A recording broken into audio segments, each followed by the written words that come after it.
Welcome, bees. I don't know. Beesies. Incredible. Bees. So yeah, I'm.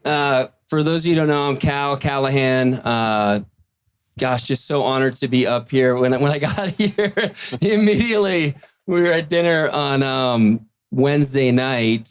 Vanessa's like, hey, so, when we were doing this panel and we decided to do it, we were like really doing our podcast and we were deep in it and we haven't done it for a year and you have a podcast, so you'll host it, right? Yeah, of course. My pleasure. So anyway, I am truly honored to be up here and to really dive into the stories of everyone up here. And the idea is how are each of these folks up here living their dream? How are we living our dream? What are the things that get us off our dream and how do we pull back into that? And it's going to be different for everybody and everybody has a different dream and that dream shifts over time. But I think we're going to learn a lot about these incredibly inspiring people up here. They're just like us. So I think that's really my intention here is to really land it for everybody that the incredible work that they're all doing, we're all in this together. And so we all have our own journey that we'd like to share and connect with. So I think for me, I'd love to start with each of you to just share a little bit about who you are and how in this day and age you are living your dreams. So we'll start with Vanessa. Hello, everyone. Thanks for joining us. I'm Vanessa Lambert, co-founder of Be the Wellness and the founder of Starseed Collective. And I think that for me, I'm really living my dream because my goal is to inspire people to live theirs and to show anyone that's willing to just look at their life that it's totally possible. And that all it takes is just a few shifts in perception and maybe some follow-on action that can completely transform your life into a living dream. And so I think that for me, that's my dream, is to help people find theirs. Beautiful. Thank you. Yeah, bring it on down the line. And then we'll do a little ping pong after that. Perfect. So I'm Adam Lambert, the other co-founder of Be the Wellness. And I don't know what I am for Starseed, the behind the scenes doer. Which official title? COO. Generator. Exactly. Yeah. And so that actually kind of tees up to the dream situation for me is interesting. It's like, because of speaking with Erin, I'm realizing that I maybe don't have one. And that's okay. Like, my dream is really being of service to other people.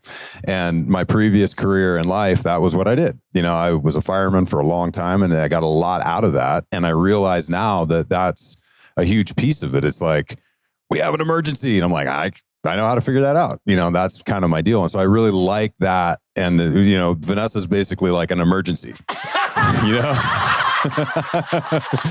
Every day there's an emergency. I'm like, got it. We can figure this out and I'll create the systems and processes to do that. And so it's really interesting to sort of realize that, that like, this is what's up. I like being of service. I like being helpful. I like being able to help people solve problems. And that, is my dream. And I'm like truly living it more now than I was when I was, dealing with someone else's problems, cats and trees and whatnot. Like at some point you're like, I'm solving this problem, but this you should be able to solve yourself, And so now it's a much more interesting thing. So I think that's it. Well said, brother. Thank you so much. Greetings, everyone. My name is Samuel J. I'm a musician and ocean conservationist, and I feel very safe that I'm sat next to Adam. So that's good. I think it's worth, before I have a shot at, answering this question is, defining what it is to live your dream, and it's changed, I think, throughout the course of my life. Currently, my vision of, living my dream is when I am doing work that is contributing to the greater good of this world. Like, that's looking back, at the later in life, like when we look back on our life journey, what is it we're really gonna remember at that time, and what has been our contribution? What have we left in our wake, if you like? So, yeah, I've really been feeling, I really feel deeply. I live my dream each time I co-share and co-experience, co-create in experiences that are contributing to the good of this world. That can be, with other people, that can be with the environment. And just looking out this beautiful group of people here, we all have different ways of contributing to the greater good of this world. And I think we all share a vision and a dream where we can actually, because we've seen it and experienced it, where we can be and live in harmony together. We've all experienced what that feels like, to feel supported, to have, love in our lives. And so many people don't get to experience that, or at least they have realities where it's a lot harder to just feel the goodness of life, I would say. So my dream has really become more about, a global movement and a belief that we are shifting into a place where people can come in contact more and more with nature, with truth, with source. Call it what you will. God has many names. And come into a place in our evolution where we are valuing ourselves and valuing each other and valuing the world around us. That's really my greatest dream. So anyway, this is an amazing woman sitting next to me who's got some beautiful things to say. Peace. Beautiful. Hello, everyone. My name is Ting Ting, the founder of Guanjing Method. And as someone who is so passionate about movement and creative expression, the source of my passion for that is because the body is a vessel and it is divine in its creation. And there has been generations of shaming and social conditioning that has made people more closed off to how they express, or feeling judgment about how they express. And the true essence of the body is how the spirit wants to express through it, and what the message of the spirit is carrying within our movements, and the power of our energy, of the life force energy that we hold so dearly. And that deep source of that is rooted within the seat of the soul, which is the heart space. And so I'm living my dream by sharing practices and movements that help connect people to that essence within them, and to expand that purity and to expand that energy, to feel empowered, to be able to shift and move and see how you can change the world through your authenticity and through your spirit. And yes, that is how I am living my dream at this moment. Thank you all so much. Thank you, Ting. My name's Porangui. It's good to be here this amazing evening with the river running right by us. I think I'm living my dream right now. I really appreciate that. This is pretty sweet. Thank you. Looking around at these beautiful beings, just give a lot of thanks right now. I'm a musician, a touring artist. I'm also an educator. I'm also just doing my best to be in service to our Mother Earth in any which way, shape, or I can. Part of that is we also facilitate, experiences for people, everything from on a stage to working with individuals. And for me, I find that the core of this dream that has been unfolding itself through my whole life has been it came to me when I was a little kid, and it was the feeling that I had when I was in a flow state. And as a child, it just came so naturally. And seeing when I was training, there's an Afro-Brazilian martial art dance form known as capoeira. Maybe some of you have ever heard of that. And I remember being very young and training in capoeira and seeing how people who train this martial art, which is a martial art unlike any other, because you have to actually be a good capoeirista, you can't just execute movements. You also have to dominate all the instruments that are played. And there's music always played within the circle that is where we are fighting each other, but it's symbolic.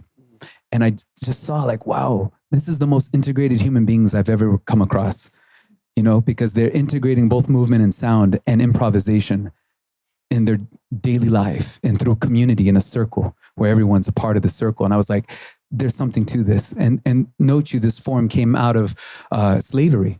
Came out of total oppression, right? It came out of the northeast of Brazil in the middle of slavery and was outlawed. And so experiencing that and just seeing the symbolic liberation from oppression, inverting the master-slave dynamic, right? Symbolically, and also by hiding this martial art in a disguise in a dance form, all these levels of symbology, right? Of being able to free ourselves from the gravity of the earth. So if you've ever seen a capoeirista, they can whoop ass upside down or right side up. It doesn't matter. They can just fly through the air.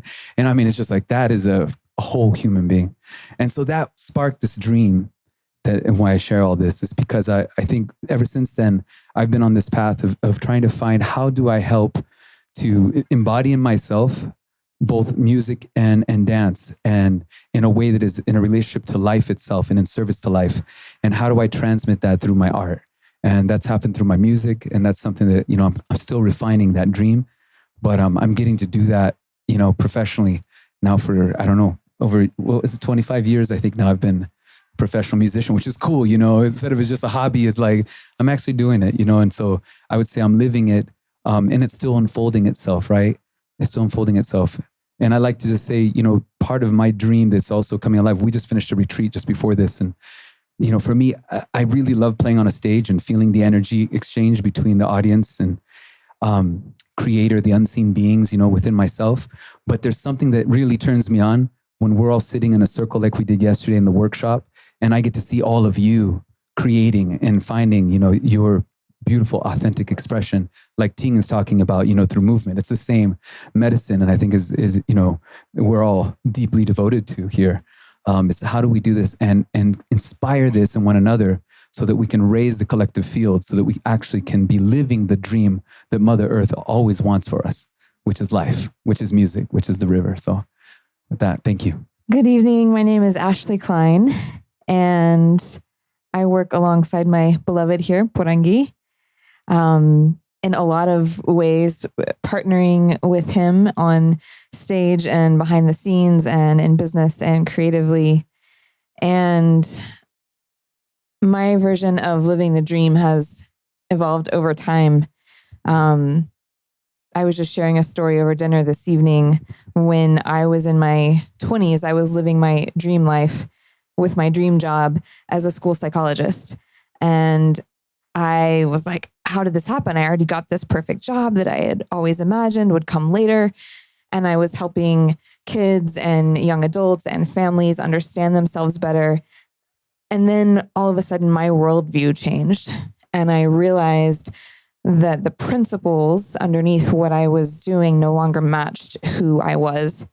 And I began to learn how much that mattered to me. And so also discovering, as human design has been in our conversation this week, that myself as a generator, I just wanted to put my energy behind something that I believed in. And I did that first through working at an organic cafe and running wellness retreats. And then when Porangui and I got together, I immediately jumped in, saw what he was doing. I was like, how can I support?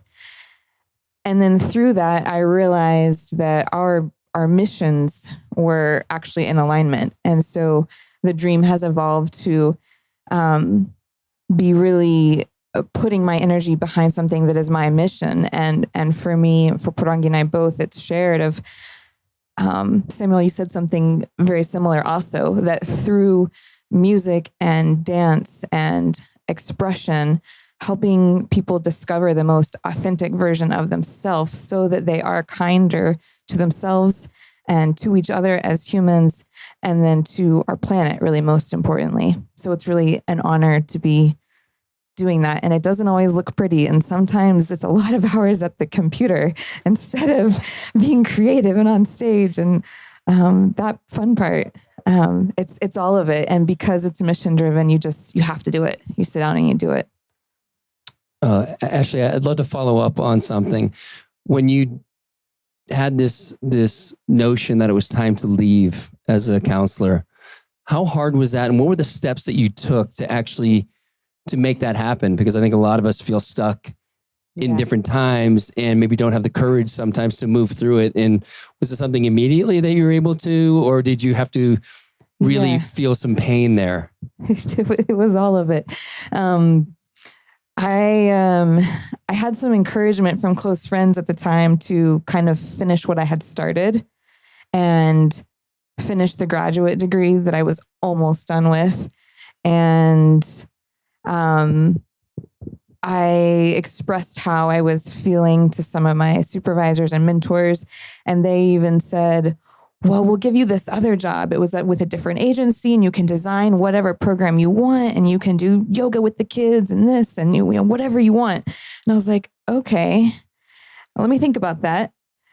And then I was in Sedona at this fateful weekend. Part of the wellness community that I was involved with was throwing an event, and I was there volunteering.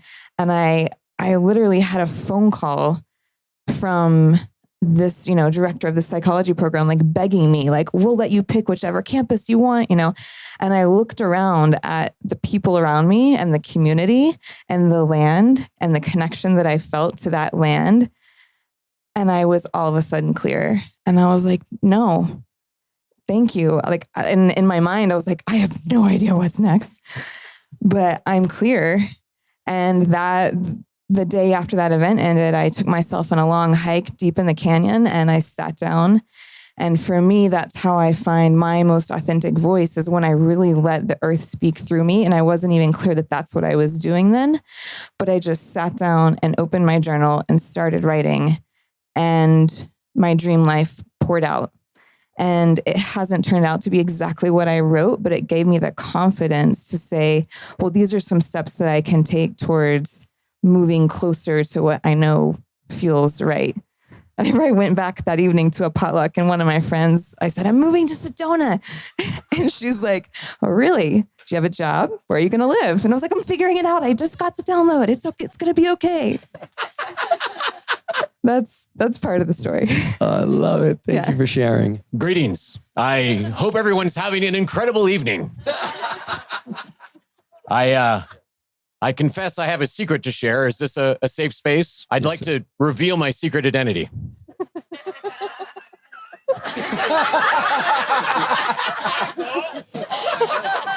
I'm actually Michael Worry. I was just wearing the B-Fest costume, being incredible. And in this community, I'm probably best known as the executive director of Dreammakers, which is a 501c3 charity. And within that, probably best known for creating some of the vehicles that we brought to Burning Man. So Disco Fish and Techno Gecko. And you know, inside of that, you know, we have really find our joy in creating joy for others. And many people think of Techno Gecko as a vehicle, which is partially true, but really Techno Gecko is a people. It's a community, and communities do different things. You know, there's some communities that get together and play cards or play golfs. We are a community that gets together and dreams and creates things, and we create vehicles. We create robot keggerators. We create communities. We create teams. And more than anything else, we love to create experiences. And so who we are as a people is that we find our self-expression in creating and gifting these profound self-expressions to people, these profound memories, and these stories worth telling. And for me, if I was to capture like who Dreammakers is, I'll ask a question. Who in the crowd is a parent? Who's got kids? Okay, a bunch of us. Who is like an aunt or an uncle or a cousin who has like young people in your life, or has someone young who they like want to inspire as to what's next for them?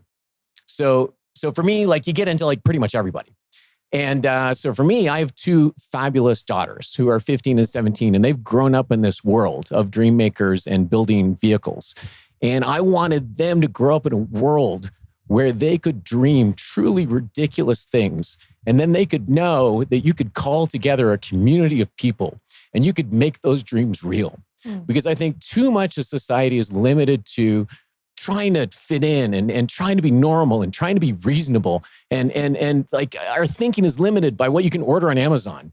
And in actuality, you know, you can dream these fabulous, ridiculous dreams, and then people will rally around it. And my experience has been that the more ridiculous the dream is, the more talented and the more dedicated people are that show up in order to build that and make that dream real.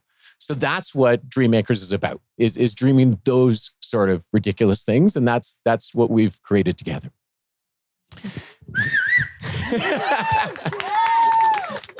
Pretty incredible, right? And then the other charity that I'm heavily involved with is Histio-Cure Foundation. And so many of you know we run this annual charity hike in up Half Dome.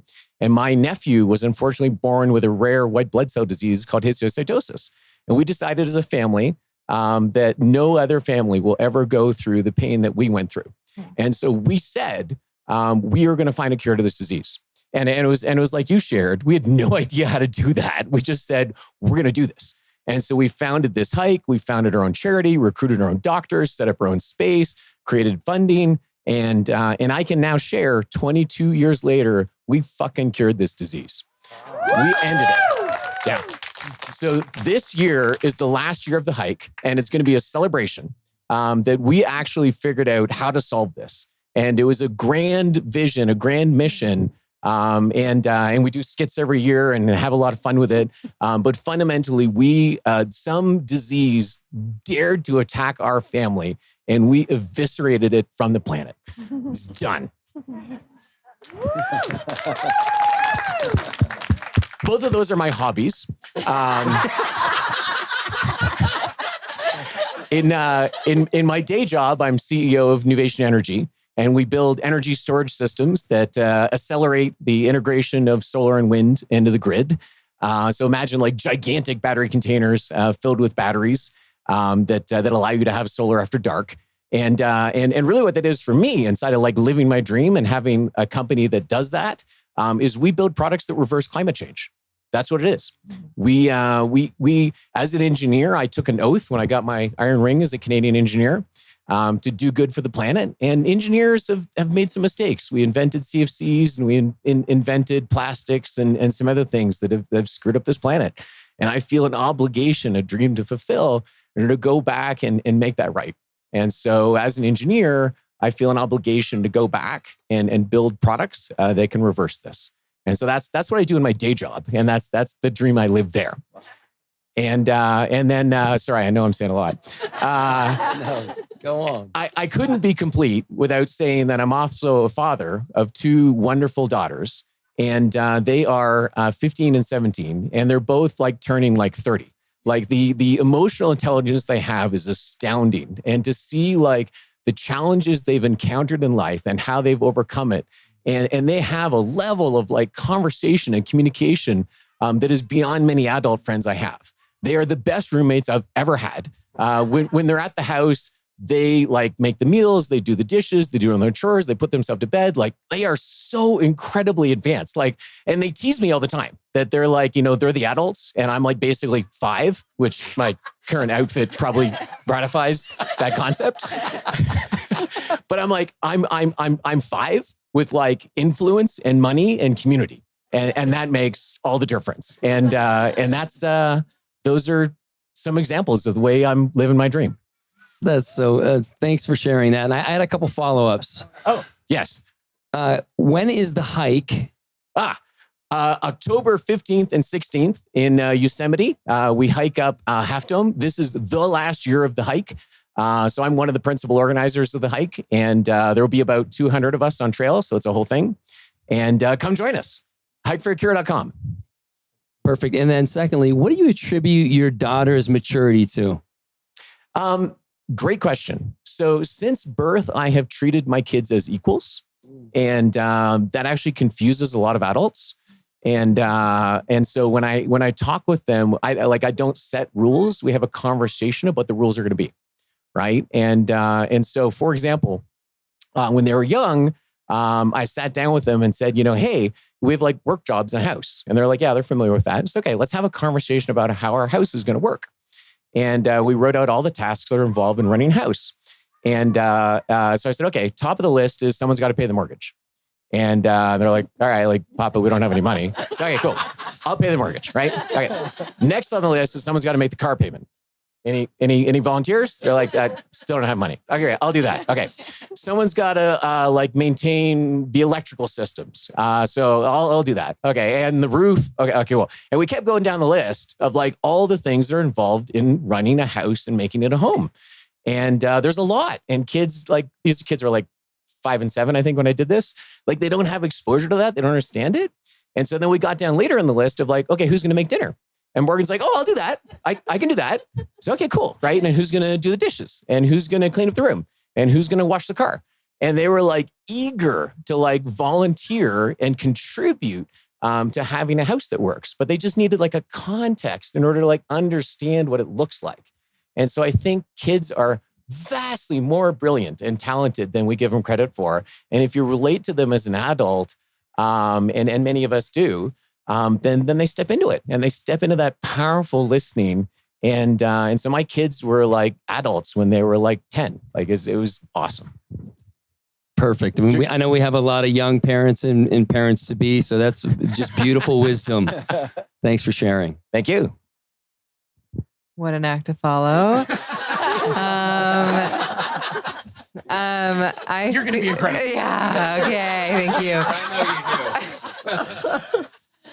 know you do. When I think about living my dream, I think so many things come up. I feel so grateful to do the work that I do and to be supported by it. I feel so grateful that I've found the partner that I did, to have a baby coming soon, to be living where we do. And so I think one thing I would say is human design is such a beautiful vehicle for me because it really allows me to support people by just giving them permission to be themselves and really inspiring trust in themselves. And I think that is so gratifying for me. And I love sitting with people and offering that.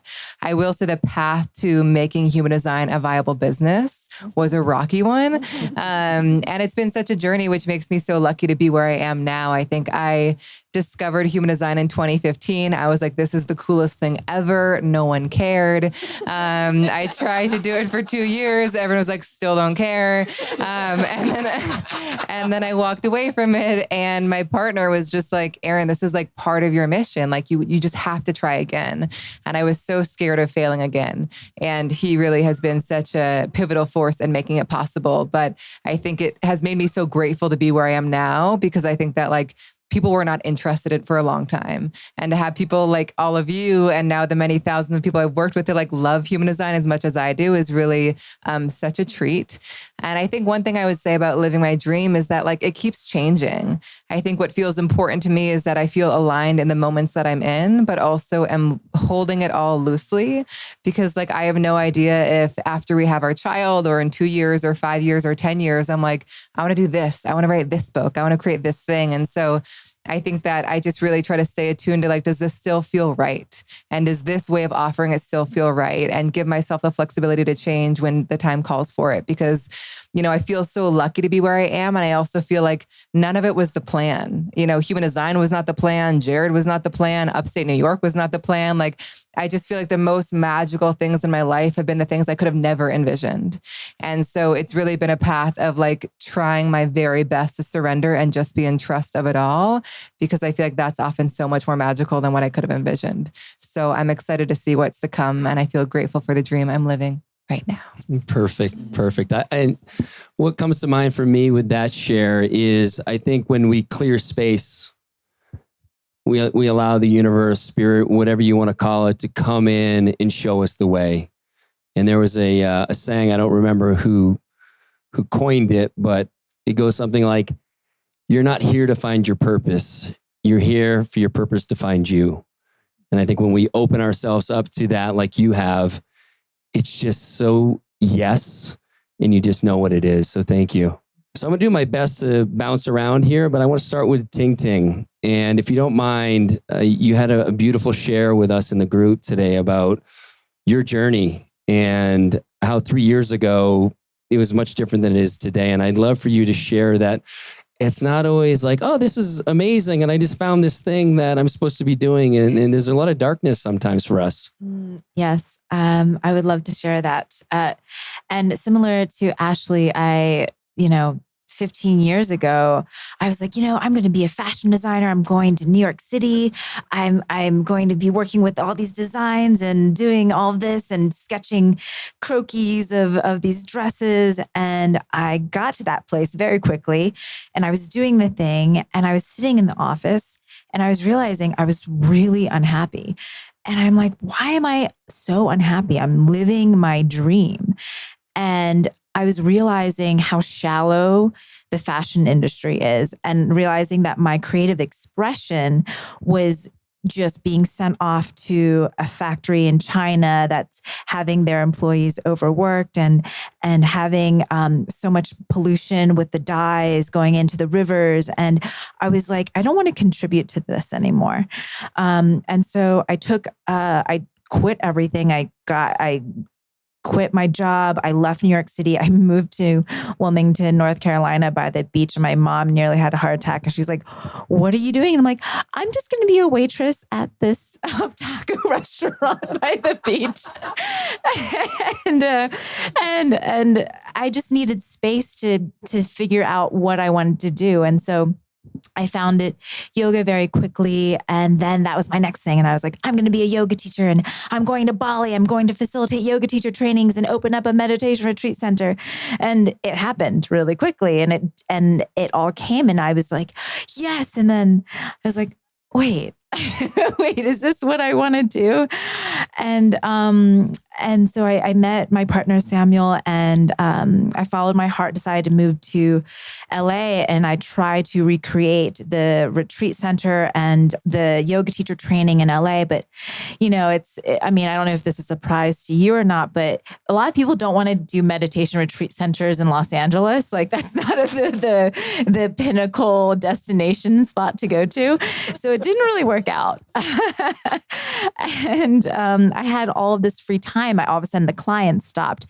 My desire to practice yoga just went away. I didn't want to meditate anymore. And I was going through a very dark night of the soul where I had no money coming in. I had no one wanting to work with me. I had no idea what I was doing. And I had all this space and time. And I was like, what is the point? Like, what is the value of my life anymore? I'm not contributing to society. No one wants my help. So why am I even alive? I sat with that for a long time, and I was like, well, maybe I won't kill myself. Maybe I'll just move a little bit. And so I started to move in this very organic way and really connecting to my breath. And I was realizing after this, I had no idea what I was doing, that I felt a lot better. And I started to do this at the beach, and I started moving with the wind and connecting to the waves and connecting to the birds. And I opened my eyes after this, and all these people were standing all around me looking at me, and they're like, what are you doing? What are you doing? And I was like, I don't know. I didn't realize that you were all looking at me. This is odd. And so I was like, well, maybe there's something to it. And so I decided to start recording myself, and I was realizing that it was these movement patterns. And I was like, oh, I can teach this. Like, this is something that other people can learn to feel better and to move their emotions and to lift negative energy, to be refreshed and revitalized and renewed. And that's how Guanjing was founded, through the dark night of the soul, to connect to the spirit once again, to find yourself back in a place of authenticity and to feel empowered. Yeah, that's how it was founded. And yeah. Beautiful. And how do you know that you're living your dream? And maybe how do you know when maybe you're not in alignment? Are there certain things that happen for you that are way showers? Oh, yes. So my life lesson is all about either the flow state or frustration and impatience. And so I know that I'm living my dream when I'm completely in flow, when I'm in harmony with the environment and the people and the elements around me, when I'm working with them rather than against them. And, it's funny, like, as with a partner, there's such beautiful reflections of when we are out of that integrity. And so Samuel being a reflector, he very, very, he doesn't hesitate to let me know when I am being impatient or when I am feeling that frustration, because that frustration stems from a lack or a fear of not enough or a fear of missing out. But when we are in our flow, we are in our abundance, we are in our source, we are connected, and so it's interesting to dance between the poles. And as humans, we're always going to do that. We're never just, or else we will ascend to deities or something. I won't be a human form anymore. but it's that dance that's so beautiful, and we can be out of balance and we can get frustrated, but it's how quickly we can come back into balance and into a flow. That's beautiful. And I don't know about anybody out there, but I know for me, I spent a lot of years in that fear of missing out energy. And when I finally felt like I moved through it, I was like, oh, fuck, I'm good now, right? Yeah. And then I noticed recently that I was back in it.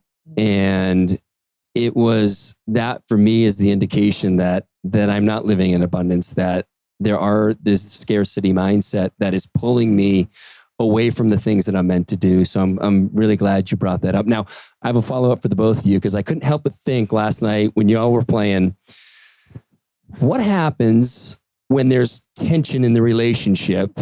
You're playing, you're dancing. Are you able to? Don't worry, Ting, you'll get a chance to respond. We get you 2 minutes. Just to note, he just took the microphone out of my hands for the podcast later. And I did it very lovingly.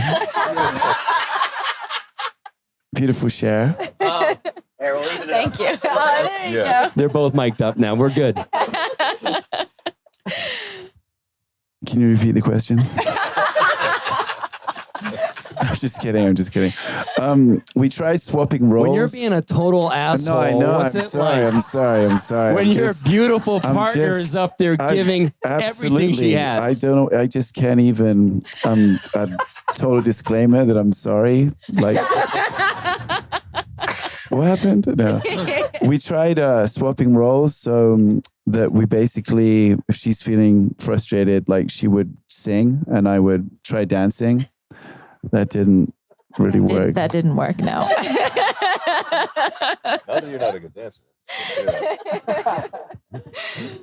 Oh, actually, when we are in that state, we'll just look at each other and take a breath and remind ourselves that we love each other so deeply and we love what we do. And I don't think there has ever been a moment where we let that continue on and leave that unresolved. And even if we were, I could just imagine us connecting in that way on the stage where that would get resolved anyway. Because at the end of the day, the greater importance is how we are connecting and communicating to the audience and sharing that love and that magic. And so for other people to feel it. So we don't allow that to radiate outwards into the space surrounding us. It stays very contained. And then we'll do this funny thing where we it's called the point system. So if someone gets snippy and we're like, oh, we can't raise voices at each other, we'll just be like, that was 2 points. And and at the end of the day, whoever has the most points gives the other person a massage. Am I partaking in this game? Is this something did this happen? Did this get organized at some point? I would say in response to this notion with, relationships and how do we navigate those moments when our partners are presenting things that are really difficult to look at, in ourselves. I mean, I wanted to bring a philosophy. It's an ancient Celtic philosophy. It's called Einam Cara, and it's all about being like the best friend to yourself. And I think within relationships, as much as we can, try and put responsibility on our partners for how we feel, which at some point in our lives we all do, so that we learn how not to do that. It's because the simple truth is we have to be responsible for how we feel.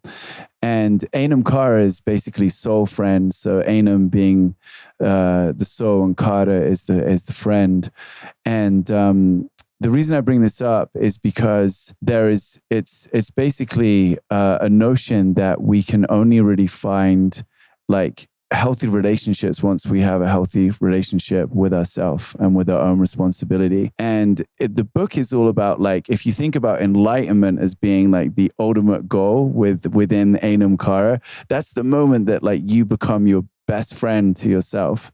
You actually, so, and men are terrible at this because like, like often with our brothers of like, if Adam was going through something, we'd be like, get your shit together, man. Like we just, we'd be like, hey brother, it's cool. Take your time. But with ourselves, we're often like, we have that inner monologue happening. That's just like so much pressure. And I'm sure it's like across the board with both genders, but, to bring it back to relationships, I don't think we're, without our faults at all, with our communication, but we definitely try and have that, when you're living your truth and doing, as Ashley and Porangui are also couples and Adam and Vanessa, like partners in their actual passion projects as well. I think it's really important to like adopt that honest approach where you come back to yourself and you're like, look, where am I not showing up for myself in this experience? And normally I've found like that's the root of it, and then you get to like, it's like two plants, if they entwine as they grow up, they're like competing for the light, but if they're like side by side, they can support each other to grow up, so there's all these notions that come up when you ask such a broad question like that. But we also wrestle, and Ting talks, she's very sweet, and she's like, breathe in, feel the inner peace, and she does that perfectly like no one else. But she's also gnarly, so I don't, there's the upper lip. It's exposing too much. You see that? You guys saw the hand, right? It was. So I know my place, and I be quiet now. Well, hold on to the microphone for a sec, because I want to ask you and Porangui a question regarding being musicians in this world, right? And I had the good fortune to. Where's Erin? Where are you out there, Erin? Is Erin here? Erin here is. He's the good-looking guy in the back with the hoodie.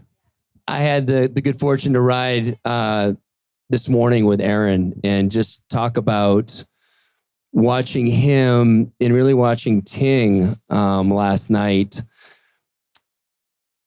just in this level of mastery for, for people listening. Erin's an amazing cellist, and just paired with your music, Samuel, was amazing.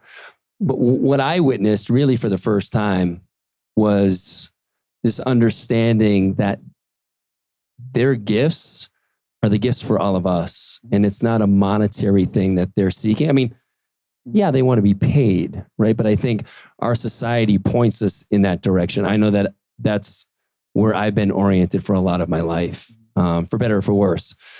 And to just witness that was an aha moment for me. And so I wonder, within that context, for you two, again, I was telling Erin that Peyton and I went to see Dave Matthews Band last week, and it was an amazing show. And it's a different level, right? And so how do you balance like your dream and when you have others out there in your profession that are doing things on such a grand scale, and a lot of their financial issues are different than yours, right? And so what is that? How do you sit with that? What does that look like? I think you have to redefine what success is, to yourself. And it's a journey. I think like I let go of comparison. I used to heavily compare myself, and that was just a really we do it naturally, like it just happens subconsciously at times. But I think that coming back to the original kind of point I was speaking about, like finding there's so much wealth in our purpose. And I, like Ting also experienced a line of work, which I was very successful at, but just was feeling almost like empty, I don't know, we can all relate to that. And I think that the joy, and, I know that Erin and I like we both just love being in like music that not just speaks to us, but like sharing it, because we know like something really, really like speaks to your heart. Like it's a universal language. It's going to be felt by others. Music is like water, I feel like. So like whatever you put into it, right? If I make a song, or if Porangui makes a song with 100% intention of it being like a hit, and that's it. That's all we want to do is get like monetary like recognition for it, and it just gets out to 100,000 people. It could be like, baby, just touch me when you, whatever it is, doesn't matter, right? Thank you, by the way. Thank you so much. Thank you so much. When you revert like the purpose and the real value of what you're doing, it's like, I know a lot of wealthy people, they live in poverty because what they do, like they don't believe in what they do. And it's like you do one thing you don't believe in once a day, you feel depleted. Like imagine doing that every single day of your life for decades. People just feel completely in poverty and impoverished in that way. So I think like I deal with that by, we've all had like big opportunities, with our careers, they've come and we continue to have them in different ways. But I think that I feel really stoked when I see other artists that are like, sharing a really truthful message that is contributing to the greater good. I feel zero frustration with that at all. I guess the frustration I felt has been more surrounding like, oh man, how do I work in a system that just isn't valuing good music? It's like, that's my job interview is to do a good job with my music. And then sometimes I've done that in my career. Like I had this opportunity with National Geographic, and then they were like, oh my God, you're perfect for this. And then the woman found out I wasn't famous in the way that she had imagined I was. And then I just, okay, that opportunity went out the window. It's like, what? Like, you love the music. You told me you loved the music. Like, I was there. You said to me, you said it was amazing, and that you want to work with me. And then you found out I only had 40,000 followers instead of 100,000 followers, and now it's gone. Porangui, maybe you can tell me something similar. It's really rough being an artist, He's probably got a much more like, I don't know, positive story for you. Wait, hold on, hold your horses. Let me, yeah, that's a great question. It's a tough question. I would say from my perspective, and Ashley reminded me, a good friend of ours, he went to Duke University with me, and he went on to be a very successful entrepreneur and worked a little bit in management with artists, but then he's also gone on to create all kinds of other things. But he's a Buddhist, just like business person, Buddhist, dear brother. And he's always been like my North Star sometimes in matters of business, because he has that acumen. And he said to me, he says, Porangui, what do you want? You have three things you have to really look at. Do you want fame? Do you want money? Or do you want freedom? And these are the three things you have to look at, especially in this work as an artist. And so that's something that was a really big question. I immediately said, freedom. Like, I'm clear. And it's always been really clear to me that that's my core value. That's like, freedom to live my passion, freedom to have the ability to express myself authentically. Like that's the most important. And so he says, well, then you need to orient then your whole career in music around that. Let that be your guiding star. So that means like you get offered a great record deal that's going to make you sign away basically your soul. You're going to turn that down, even though that would be the opportunity that breaks you, that makes you successful, within the... Right. And then you can go back to being free right after you get all that money. Right. or after you fulfill some contract that never runs out, and you know what I mean? Everything you release, they own, that kind of a thing. It's a trip, but that's the thing. And I think, so that has helped me to really be clear. The other piece I just want to also acknowledge, which, you know, Samuel is great about saying too, is music, real music isn't competitive. Music, she's not interested in competition. You know, it's about authentically expressing ourselves from our heart, from our soul, capturing the moment, listening deeply with everything within us, not just with our ears, but listening, you know, with our deep soul. And then tuning in, almost for me, especially in the music I do, which is all improvisational, is really about being in the present moment. So bringing my full presence, hearing how the river's flowing, how the wind's blowing, that bird right there on the edge of the rock, you know, someone here who's starting to cry, like feeling all of that energy and then bringing that in through the prayer of the music in the moment. And that's it. And so for me, it's like, that's the success. That's living the dream right there. If I'm able to do that and be a hollow bone, the degree to which I can get out of the way and serve the music, which I like to really say it's the same as serving life, because music just wants more life, wants more music, you know, and it's always there. It's not like something that I don't believe anyone creates. If you think about it, for me, the music's much older. She's always been there. She'll always be there, you know, as long as we take care of her. And she has a soul too, which is worth noting, which I think the music industry, right, the industrialization of music, I think is really put at risk.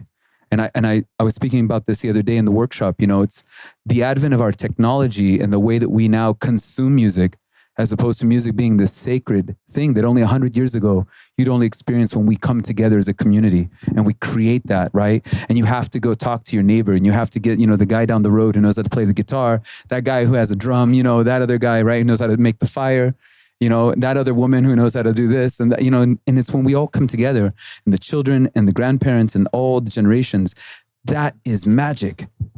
That is wondrous. That is life. And so for me, it's like, I'm constantly reminded that I want to go back to that core. And that's what keeps me doing the work I do, that may not look quote unquote successful by the music industry. It might keep me kind of fringe or in a genre that no one really knows, you know, but that's fine with me. And you know, so it's like, let me be in service to that. And I trust that the people who resonate with that music will find me. And I think it's like it's a very interesting time for all of us, you know, because whereas we might, you know, there's this saying with mainstream, right? Like, but mainstream is the river, which is a good thing. It's a good thing to be in the mainstream, in the river, because it's what a lot of people are seeing, you know. But I think, just brother, riffing on what you're saying, it's like there's also like there's a natural shift happening in the world of like reevaluation of what our priorities are. You know, we're being forced to look at like our own health in ways that, you know, we haven't ever had to look at before, because you know, there's foods being produced that are making people not feel well. People aren't feeling alive in their day-to-day lives, and with that we're naturally like seeking, you know, experiences that feel real, like this, like experiences where you can come and have like genuine connection with other people and listen to genuine music. So thank goodness, literally thank the goodness that, you know, this for me, I just feel like it's an inevitability. How much of it I'll see in my lifetime remains to be seen. But there's like our genre, if we have one, of music, you know, and so are the brands, right, in the wellness world, are becoming, you know, are exploding with popularity just because of the natural changes that are happening in people around the world. And that to me is really exciting. You know, it feels like a really beautiful undertone that people are, you know, really already looking for more meaningful experiences, more meaningful relationships. Authenticity. Yeah. I like to see it like that. My last album was called Into the Light, which is just really quickly built on and based on the notion that things inevitably are having to come out, you know, into the light. We can't, you know, lie to our children anymore, or like, you know, just the inconvenient truth, right? Like, it's let it come out into the light. You know, we inherited paradise, man. Just got to take care of it. So Perfect. And you mentioned wellness, and before we get to Adam and Vanessa, it's a perfect segue. I did have one last question for you, P. You're following this freedom path. Have there been things along the way that you've said yes to that have not been aligned? And what has been, if so, what has been the response for the universe? Yeah, great question. I think there have been things that have come across where we've said yes to, doing sometimes from a financial place that we have to make a certain amount just to take care of our team and cover our bills, because that's a very real thing. And it's hard. That's something that I've struggled with. And I do find time and time again that most of the time when I've done that, it's really not worked out very well. Like, maybe it covered the bills and whatever, but like the experience or what came out of that was a good lesson. It was often a good lesson, and it was a hard lesson, but it wasn't in the flow. Yeah. Wasn't struck down by lightning, but like I'm just trying to think of like a example. I can't use names or anything like that, but I played this event. You can use aliases. Complete stuff out. Acronyms. But yeah, anyhow, we can bleep it out. Playing an event, for instance, for a very, very, very wealthy, very powerful group of people, where I largely by choice and by something I've received from Spirit over the years, we've in our team intentionally don't play alcohol venues. We really do our best not to play where there's going to be alcohol. That's really hard to do. If you understand the music industry at all and the circuits, the touring circuits that exist in the United States and throughout the world, they're all built on venues that their primary business model is actually to sell booze. It's not the music. It's not ticket sales. That's who makes the most money in this business. And I loved what you said the other night about the music has become content, and it's such a shift from the birth of music.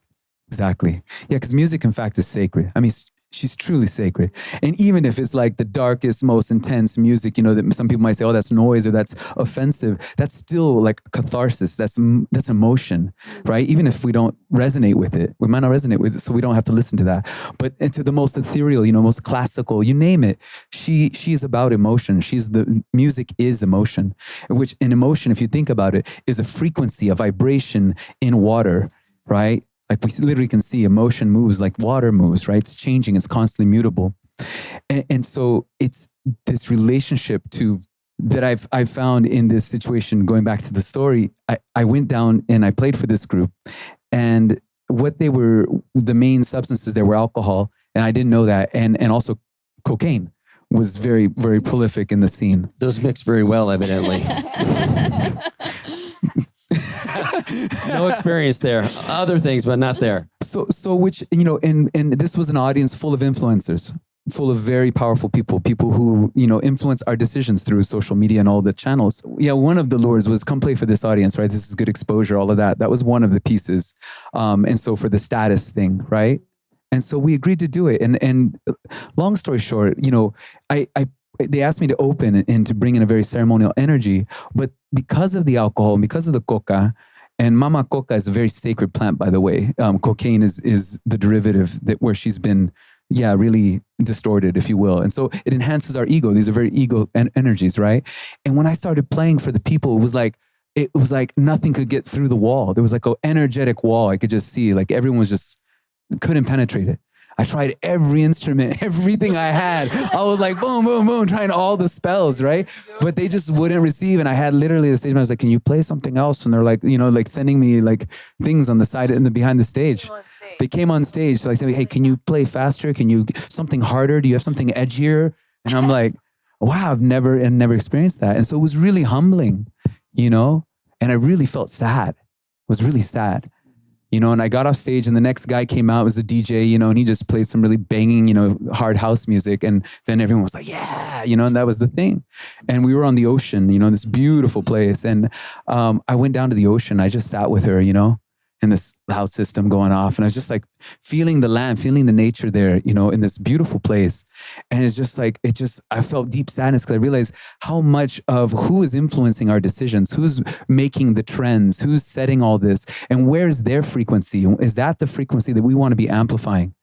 Is this the kind of frequency that I want to come and put my name on or put my blessing, if you will, And so it was just that reminder, Spirit showing me, no, it's like, stay true to your North Star in that way and to your calling. And so for me, and it isn't to say that that's bad.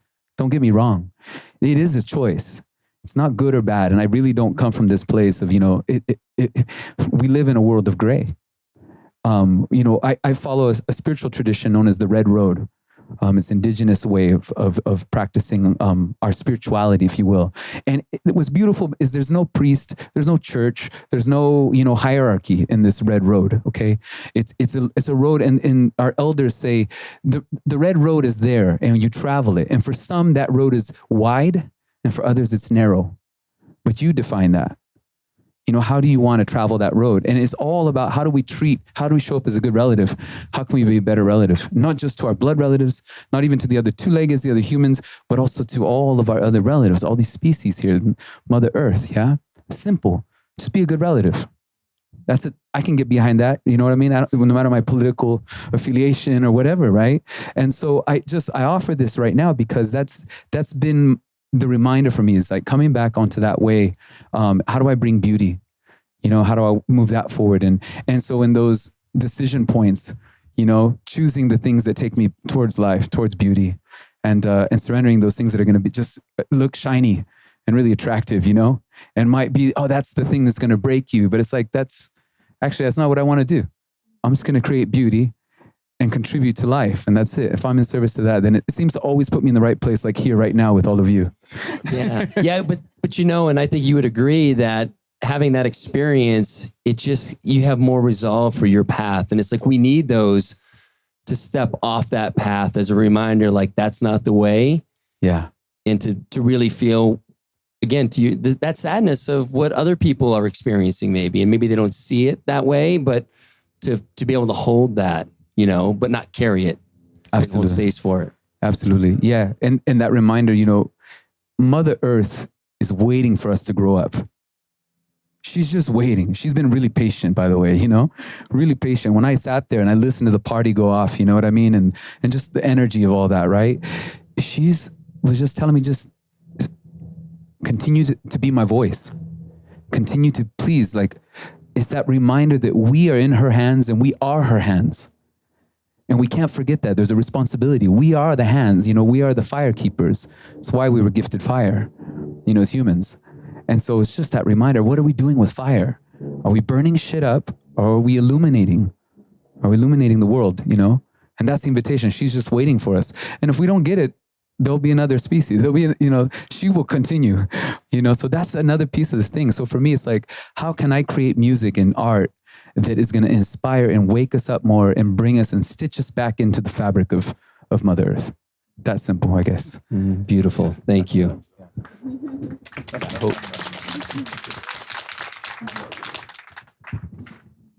Well, we all here are the beneficiaries of these two living their dream. And so I would like to speak on behalf of everybody here. Thank you so much for this creation. For me personally, I've done some plant medicine ceremonies. The moment I decided to come here, I've been in a deep ceremony, and it's been, my wife and I have had the deepest connection we've had in I don't know how long. And so I'm so grateful for this container, for all the people, the amazing musicians, and Erin's work, and everybody here that we've got to spend time with has been just such an incredible experience. So thank you, everybody out there that I've had the opportunity to connect with. And I would look at y'all. That's beautiful. It's a cuddle party. So I would love for y'all to just share, how did this dream come about? And what keeps, is there a North Star that you just know this is the path and we're doing this way? I'll take a stab. I think for us, it is an evolving dream. And it's so funny because the dream years ago was so different than it is now. I moved to LA, 12 years ago, we moved to LA, and that was really to follow my music career. and found the same thing, just coming up against the hard edges of the music business, and really kind of getting my heart broken a bit by that experience. But within that, I suddenly found myself in the middle of these kind of wonderful people who all had a dream of creating something different, and really feeling like there's got to be a place for us who really just want to be beautiful humans, who really want to create incredible experiences that are connective and that are beautiful and that make you feel like you've come home. And so I think for me, having that experience within the music industry and seeing that side of it, and then realizing like, I'm a manifesting generator. Let's make this happen. Like, let's invent this. Because there are so many of us longing to come home to each other. There are so many of us longing to have this kind of community and this kind of connection. And these kind of artists talking about their art with these beautiful words and using this kind of sound current to talk about the dream that they're living.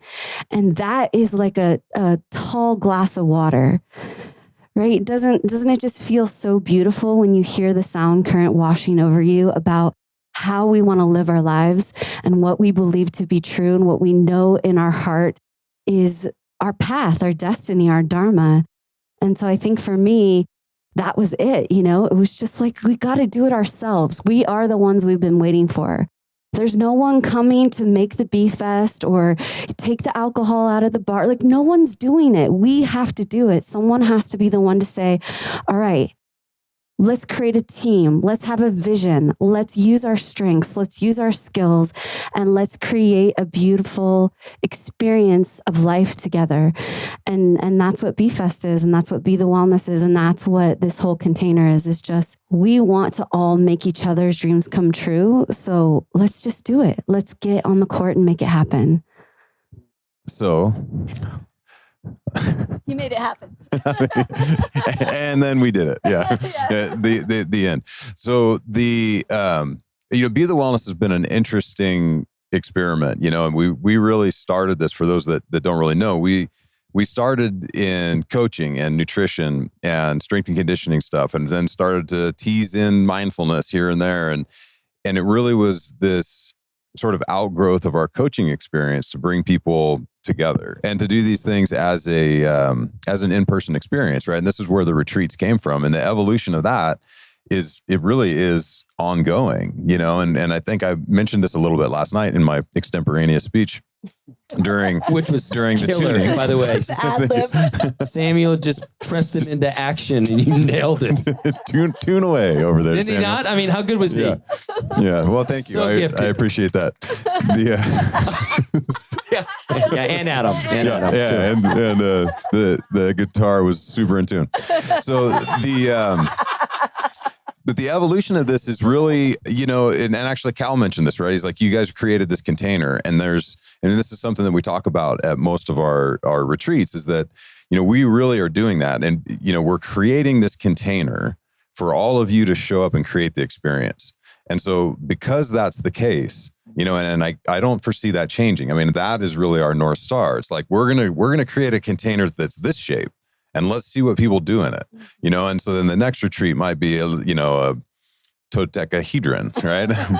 Dodecahedron, right? Which is a totally different shape.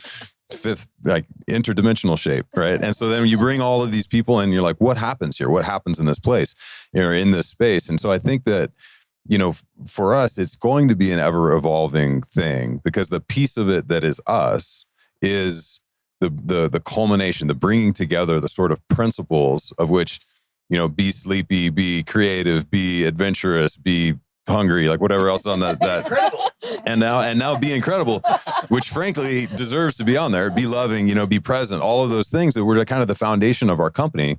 Like, those are the things that we believe. And so the people that we tend to attract, like all of you, come and are giving your piece of that. You're filling the container that we've created and creating this experience. And so given that that's just kind of the way we do it, is going to be an ever evolving thing. And our experience so far is that it just keeps getting better and better and better. And it's like more and more and more fulfilling as we sort of let go more and more and more. It's like, what is this thing going to be? Or it has to be this and it has to be that. And we have all of the lists, and I'm like, okay, we're checking off all the things on the list. But now that we're kind of like, it's going to be this thing, and it's about this big, and all of you guys show up and we're like, wow, that's way cooler. That's way bigger than we thought. This is way bigger than we thought, And so I just don't think that there's a way in this sort of industry to keep the level of organic, creative energy of the people that come without letting go more and more and more. And so I think that's what's up with us. That's beautiful. And it actually makes me think about what Erin and I were discussing. You just clear the space and you let the tapestry be woven however it wants to be. And it's been really just incredible since I'll just speak from my own experience, but since I arrived here, I've just been blown away at every turn.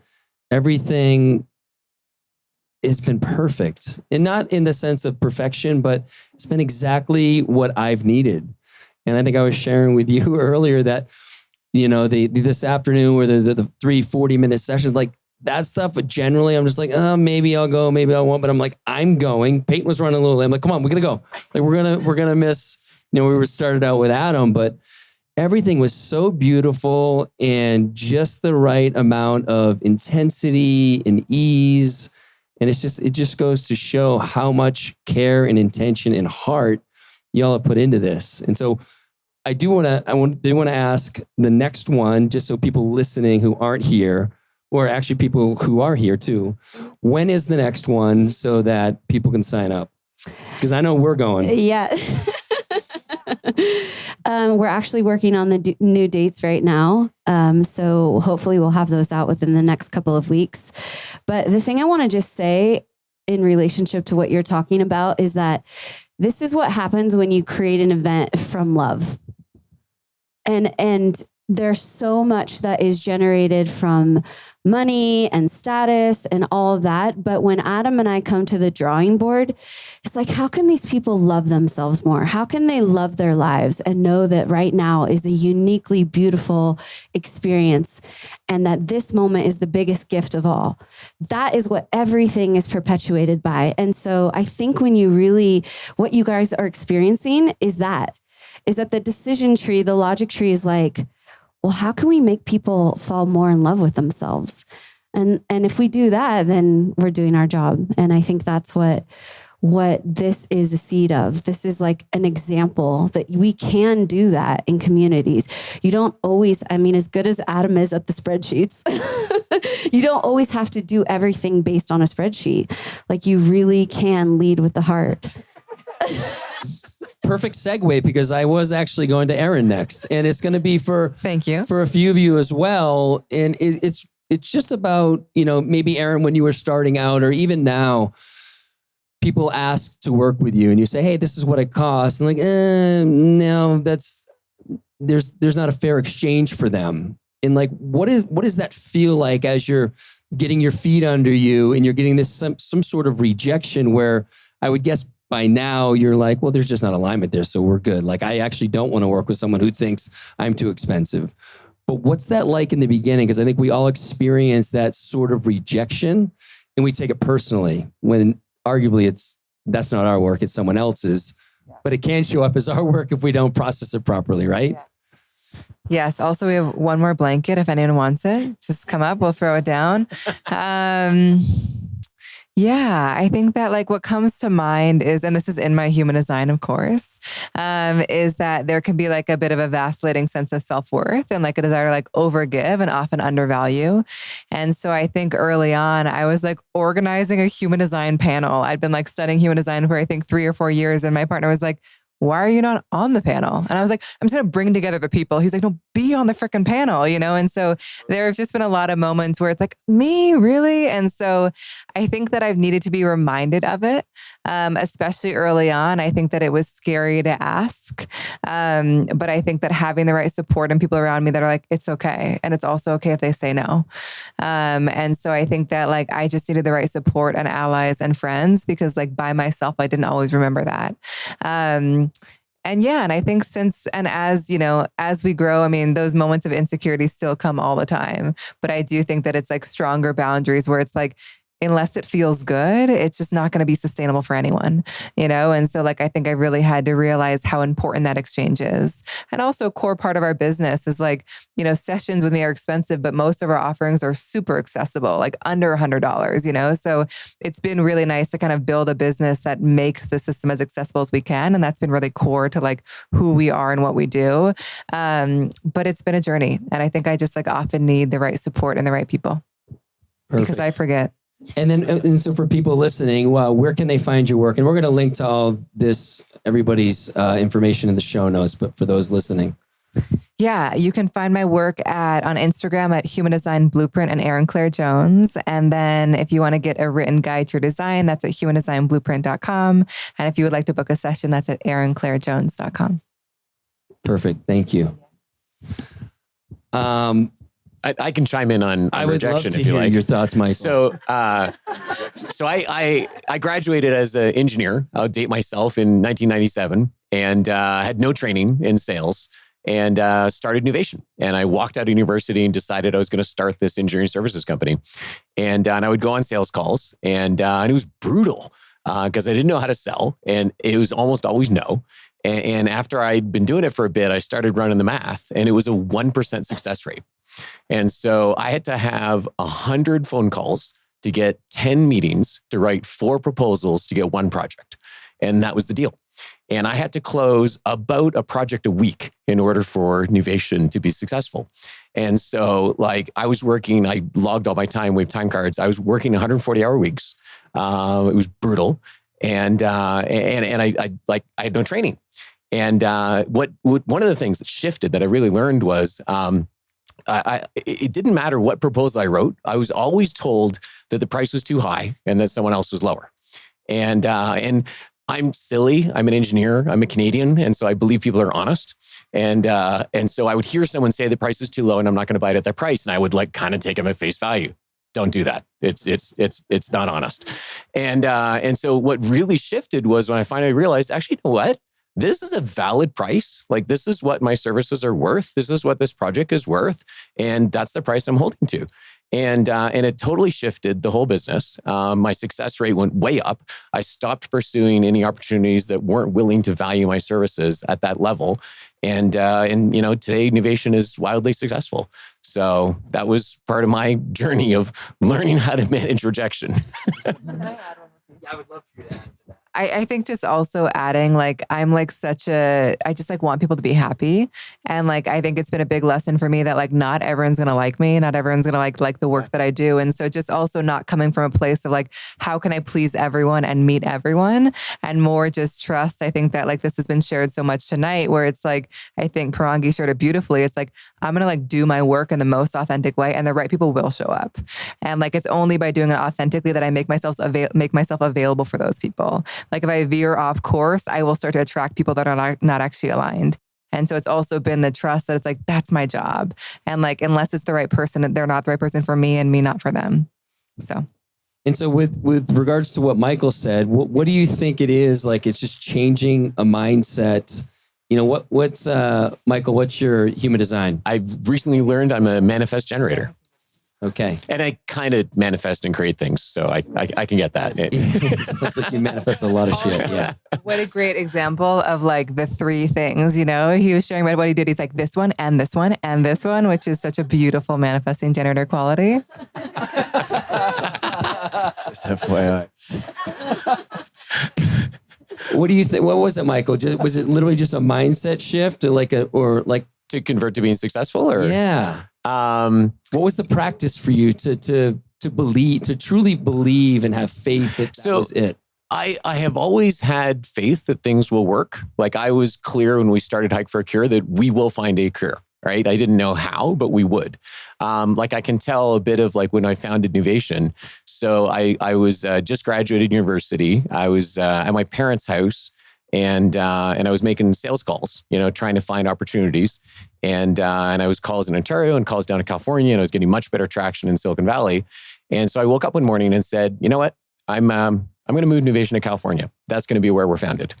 And my mom came downstairs, and we were me and my business partner were packing suitcases and bringing all our stuff to California. My mom's like, what are you doing? I was like, oh, we're going to move to California. And she's like, well, what are you doing? I was like, well, we're going to start Innovation. Like, we're going to start this company there. She's like, well, okay, like, what if it doesn't work? And I was astounded by the question. I'm like, I don't understand. Of course it's going to work. I just told you we're moving to California and starting a company. Like, that's what's happening. Like, that is the declaration. And so I don't know. So like among friends, I hope this doesn't sound cocky, but among friends, I call it the Michael Worry effect, where I declare this is what's going to happen. And then it always happens. Like, it just works, right? And it's, force of will and, influence and positive thinking and all the things. But like, it's just a really powerful way is to like create that future that I'm going to live into. And then everything is like, oh, well, if that's the future, what decision am I going to make now? Well, I got to get on a plane. Okay, great. I get to California. Well, I live here now. I need a place to sleep. We honestly flew to California with not knowing where we were sleeping that night. And I was like, okay, well, I have a friend in Woodside. Well, we'll go to his house. So I showed up at Sean's house and I was like, hey, Sean, how's it going? And he's like, wow, Michael, it's been like 5 years since I seen you last. Yeah. Hey, so I'm starting this company, Innovation, and we don't have any money. Can I sleep on your couch? And he was like, okay. And so, we had a place to stay. And then we started like making calls and finding contracts, right? But it was just like, okay, like we already know what we're achieving and there's just like steps to achieve to get there. So that's how we do it. I love it. Thank you for that. So good. So I think a common theme for all of you, and correct me if I'm wrong, is in order to follow that dream, to live, right, really follow your heart, you have to tune into your intuition. And then what is your inner knowing? And so I'm curious, and anyone feel free to speak on this. How do you cultivate that inner knowing? Or is there, again, conversely, are there ways that you get pulled out of that inner knowing and you get up into the head? Contrasted considerably with most of these guys and gals. I spent the vast majority of my adult life in a government structure, chain of command organization. And the things that are really interesting about that is that there's a very clear path. You do this, and then you do this, and then you do this. And at every level you do, 5 or 6 things and check all these boxes, and then you can, move on to this next thing. And there's an illusion there of progress, right? Because it's this thing where you're like, no, I'm doing all of these things, and it gives you a lot of purpose and a lot of fulfillment and all of the things that we seek, that we're all seeking now in the real world, and like things that matter outside of this strange organizational structure. And I think that it really takes something to be able to step outside of that and own the knowing or the lack of knowing of what the thing is that's supposed to be happening. You know what I'm trying to say? So like Michael's like, I have this clear picture and I'm going to go and I'm going to start this company. And I don't know what that means. I know that I'm eventually I'm going to make this happen, and I'm going to understand that I need to make 100 phone calls to, establish 10 meetings to do 4 proposals to get 1 job, right? Like eventually you get there. But when you come into a structure where that's all laid out for you, my experience with this, and to be perfectly honest, I forgot the question. So I'm like, yeah, how do you cultivate? Like for you, you've been very close. I was super excited about it. I love it. It sounds like you've been very closed off to your intuition for years. That's the one. Yeah. Okay. So the intuition aspect. I got it right here. Yeah, nailed it. So when you're in this structure where you're sort of told, this is the next thing, this is the next thing, this is the next thing, you do exactly that. You shut off your intuition around it because you've been given priorities, and been given a way of being that is reinforced as success. And I know that that's like not just common. I mean, that happens in all sorts of organizational structures. It doesn't have to be the fire service. It doesn't have to be any of these things. Unfortunately, it happens with a lot of our children. And I think what Michael shared earlier is a perfect example of how not to indoctrinate our kids into that shutting off their inner knowing. So yeah. Yep. Well said. Bless you, 100%, brother. And that's a perfect segue into this. Is like it took a while for me to realize that that's what was going on. In the beginning, I identified it as, wow, they don't want you to be creative at all. They want you to stick to the processes that are in place. Right. And what I was really finding was that there was things that I was intuiting. I would do this differently. This doesn't work for me like this. I would do it differently if not within this structure. And it took finding within that job and within that whole world, finding ways that I could follow my intuition, right? And tapping into various aspects of it. And I say this because I think a lot of times, we find ourselves in these jobs and we're like, the only way for me to get out of this is to not do this job. Like this isn't serving me. And so the only other option is to quit and find something else to do. And that is certainly an option. And I mean, I've done that as well. But there's something very powerful about being able to find and follow your intuition in the moment, in whatever container you're in, and you always have that. There's self-sovereignty to make these decisions. Even if you don't act on it, maybe you have to do the thing. You're like, okay, I got to wash dishes, whatever. But I'm following my intuition around this because I'm going to use a new sponge. I mean, it's a terrible example, but whatever it is, you're taking your power and you're exerting your power and your creativity and your own sovereignty in the moment. And I think that if you can do that anywhere, then you start to really cultivate that ability to follow your intuition. And like Erin talks about, when something hits you, and especially for us generators, it hits you and you're like, oof. Yep, new sponge, man. It's got to happen. Like this is what's up. And so you really get that opportunity to start to cultivate that stuff and it snowballs, and then that's just part of your life. So that's my take on that. Perfect. Well, what gave you the courage to leave? That's a good question.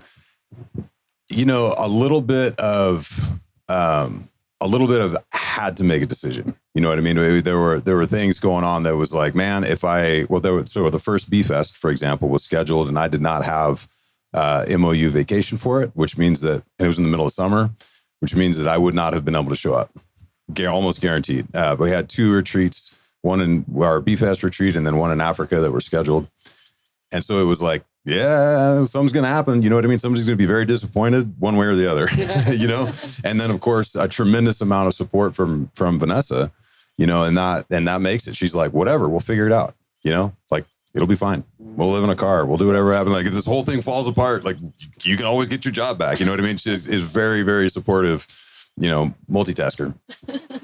So I think those two things, there was like a cutoff date, And actually, so back when we did have our podcast, we spoke with a gal named Mary Shanuda. And she, what was it? I don't remember what her deal is. Anyway, she's a chef, paleo chef, something like that. And she had this thing. Her story was, it's July or die. I'm going to quit my job and follow my dreams in July or that's it. And she set this mantra, July or die, and I quit my job on June 28th. I was like, July or die. I picked it up and somehow it just like built momentum. All the things happened, right? Like we put all the pieces in place and all of that, but it was like July or die out. It's a trip. Love it. Ting, did you want to share? Yes, I would love to. I actually wanted to just chime in on the intuition. And my belief is that intuition is like a muscle. So if we aren't exercising it, then it starts to become weak and we start to not know how to engage it and use it when we want to. And in yogic philosophy, in the lineage that I had taught for so long, was that how do you know when you hear your intuition? Like what does it feel like? What are the signals? And in this philosophy, it's not coming from emotion. There's no emotion involved, but it is a deep, deep inner knowing. And you can some describe it as that sacral, that gut feeling. Others can feel it in their heart. There could be a vibration that happens between the eyebrows. There could be synchronicities that come and you're like, you won't believe this. This happened and then this happened. It's exactly what I wanted. And that's ways intuition is speaking to you. But it's really important to not make decisions from that emotional place, because when we are in emotion, we are then letting that wave of emotion carry us and carry that decision, when sometimes it needs to come from that the top of the mountain rather than being in the chaos. We need to be above it. And so I would just say, intuition is being able to see the vastness and the totality of whatever situation you're in, and that deep-seated, like, what is the wisest decision, and what is the decision that will nurture my spirit? What is the decision that will nurture my heart? And yeah, that's what I wanted to add about the intuition. I just want to add one thing too, because what Ting's saying, the working it as a muscle, having a devotional practice And if you look at this audience, if you look at this panel, what you'll notice about everyone is that they have a devotional aspect of themselves. That when these things come up in life, instead of, having to just make a split decision or having to just do something they don't want to, they go to their devotion, they go to their music, they go to their practices, they go to the thing that builds that muscle that Ting's referring to. And so I think it's so important that everyone finds something that feels devotional in their life, whether it's a yoga practice, whether it's music, whether it's, your cats and your dogs, whatever, but something that you go to and you feel that you are one with spirit and it fills the cup and that clears the palate and makes it easier for that intuitive process to unfold and to really flower in your life. You literally just answered my follow-up question. You in my Akashic records right now? No, I did not get permission. Could I add just a little bit on top of that? I love that all the women are Miss like, I want to Ashley. talk about intuition. Yes. So I love that the way we're all responding, there's just like another little piece.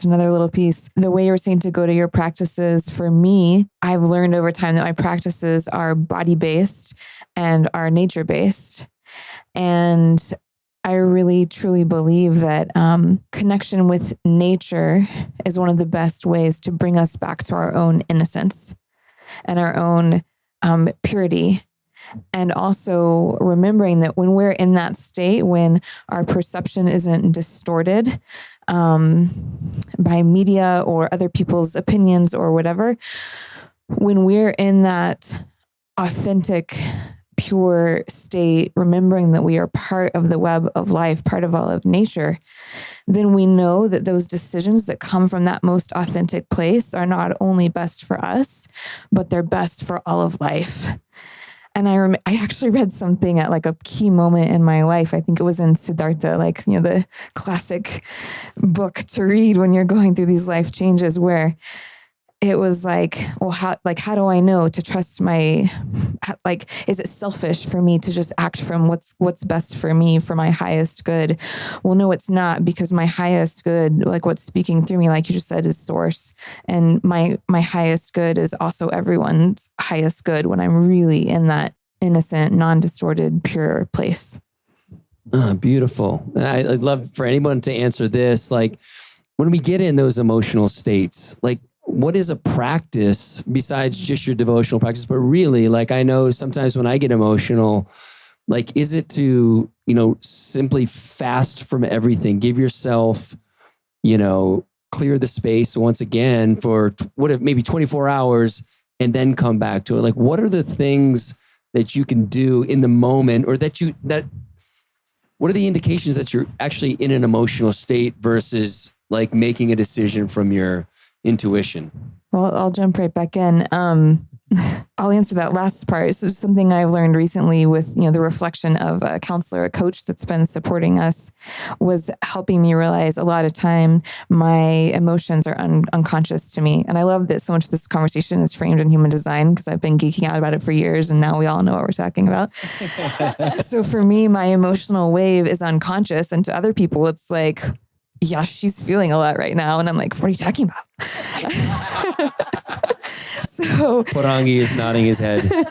So learning, first of all, like with loved ones in our lives, when you receive that reflection of like, babe, are you feeling a lot right now? To not take it personally.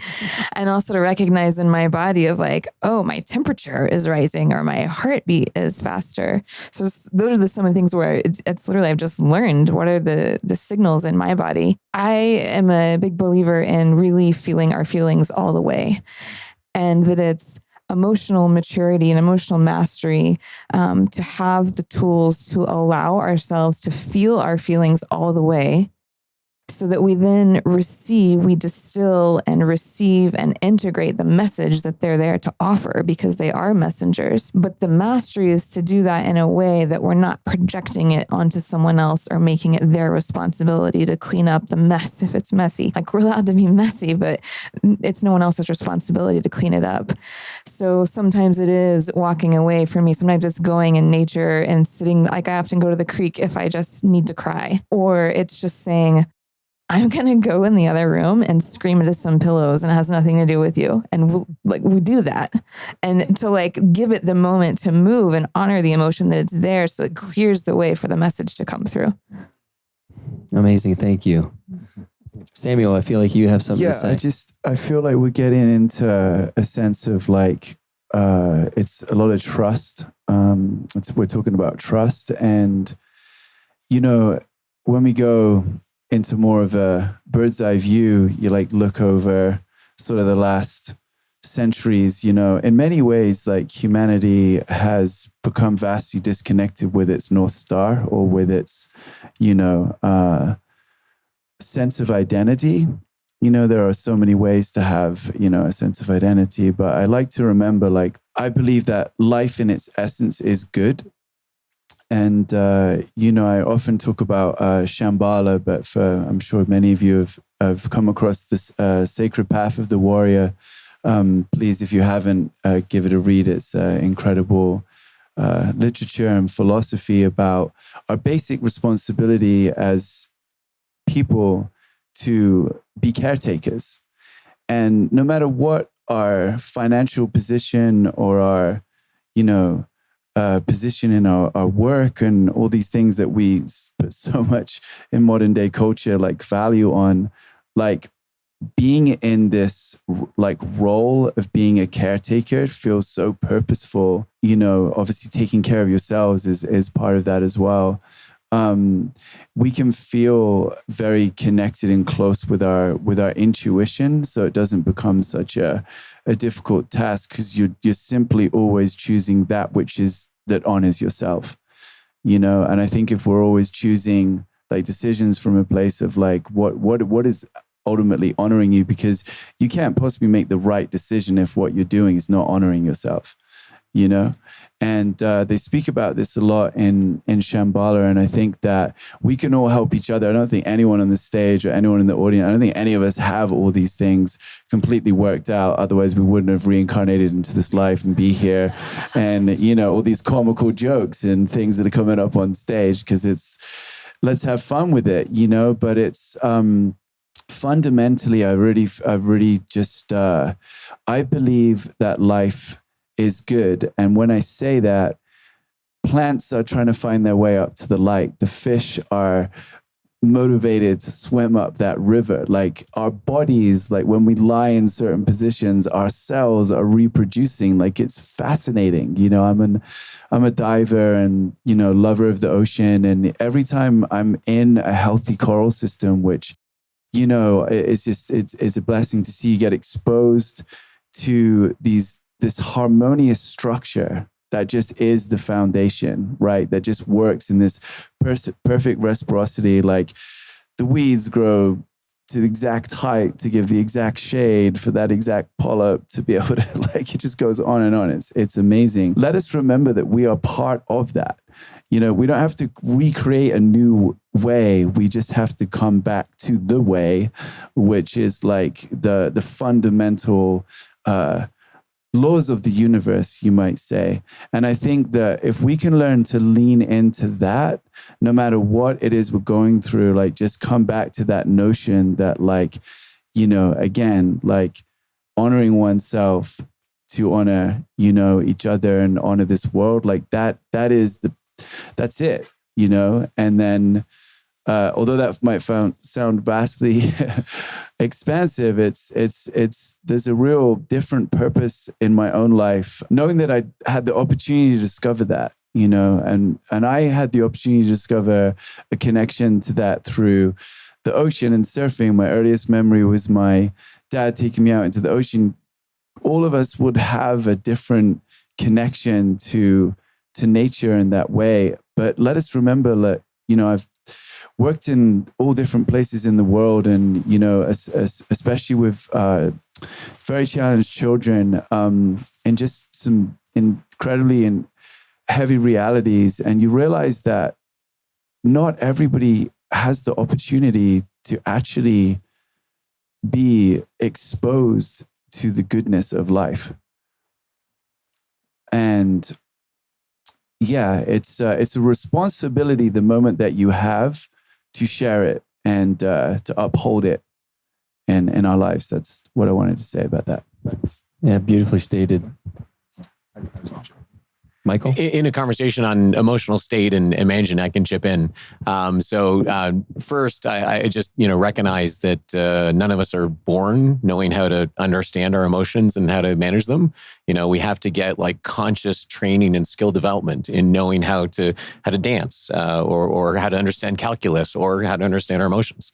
And so for me, like, and I don't know, also as like a guy as an engineer, like we really don't get training in this stuff. And so for me, my best education on it was a program called Landmark Education, and many of us are graduates of Landmark. It's basically a course in for people who are up to things in life, how to be successful in managing your emotions and how to get past those unseen blind spots, those barriers that prevent us from being successful in life. And it sounds like a lofty promise and it's hard to believe. But those of us that have gone through the program, it really is that. Because we don't understand the barriers that we have. So like to share a bit of what that looks like I'm in the very first Landmark forum that I did, and they're just describing a distinction called already always listening. I was like, well, this sounds like nonsense, but whatever. And they suggest that what it is that when we're listening to someone talk, we don't actually hear what they say. We actually hear their words through our filters of our life and our interpretations. And there's a little voice that talks about it. And I was like, well, I don't have a voice like that. Oh, shit. Like that was just that. Okay. And a guy gets up and shares about his mom and is describing like interactions with his mom and like, and I'm listening to this guy and I'm like, wow, this guy's like really like kind of an asshole with his mom. Like, gosh. And then I think for a minute, I was like, oh no, I'm an asshole with my mom. And I realized that, this was just after I'd moved to California and started Innovation. And my mom would do these horrible things. She would phone me every week. And she'd be like, hey, like, how's the weather in California? I'd be like, Mom, we don't have weather here. Like, we don't this is not a conversation, right? And she's like, well, like, what are you working on? Right. And I'd try and describe it and she couldn't understand it. And I would basically as soon as I saw the number on the caller ID, I knew this was going to be like a lousy phone call. And I realized, holy shit, I'm an asshole to my mom. I haven't already always listening. And in that moment, my whole interaction with my mom shifted because I got that actually she's just calling because she loves me. And she's got this son off in California and she doesn't understand what I do. And she doesn't understand what I'm up to. And she's just reaching out and again and again and again. And so the whole thing shifted. And so then the next time my mom called, I said, hey, Mom, let me tell you about this sales call I had today. Let me tell you about this project I went today. Let me about this thing we're building. Oh my gosh, I'm so excited. I just hired this great employee. And the whole thing shifted. And my mom didn't change at all, but I changed. And so like, and you have this ability to declare your way of being. And so you get to declare like, I want to be happy. I want to be incredible.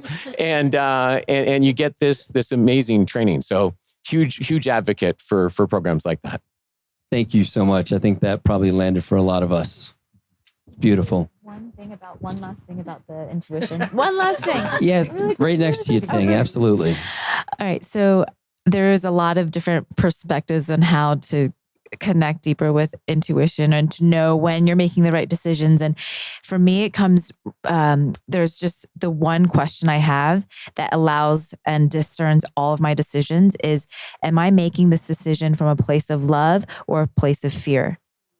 And the moment I know that I'm picking from a place of fear, I know that I'm not choosing the right choice. And I have to come back to my heart and say, what would be from the place of love.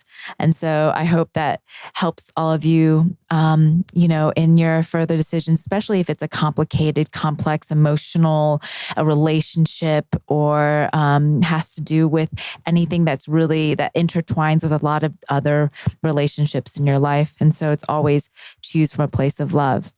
So that's all I have to say. Thank you for that. I, for one, really appreciate that. That is so simple, but so profound. So thank you. We're going to wrap up now, unless anyone had any questions out there for the panel. Happy to share my mic. Just come right up here. You guys are the best for just being here this entire time. Yeah, thank you for sticking around. Maybe we should all finish with doing that song. Like, oh yes. Oh. They've been here for 3 days. I leaned over and asked my husband this, but I was wondering, what are all your types, your design? I wanted to know what your guys's were. Yes. Yeah. Manifesting generator. Generator. Generate. No, I'm a reflector. Generator. Generator. Generator. Manifest generator. This is like my dream. Thanks for asking that question. I'm a projector. And I'm a manifesting generator. Amazing.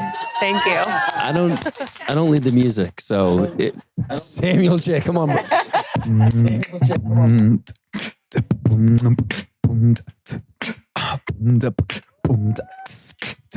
Whoa, whoa. Hey, da, da, da, do da, de, dee, da, do, hey, yeah, hey, hey, dee, da, do, it's the podcast for Be Wellness as it's forecast. These are the people and everyone's equal. Yeah, this is the moment and no with Callahan. Wow! This is the moment. What? Nobody owns it. It's the rocking on. Ready for the redstone.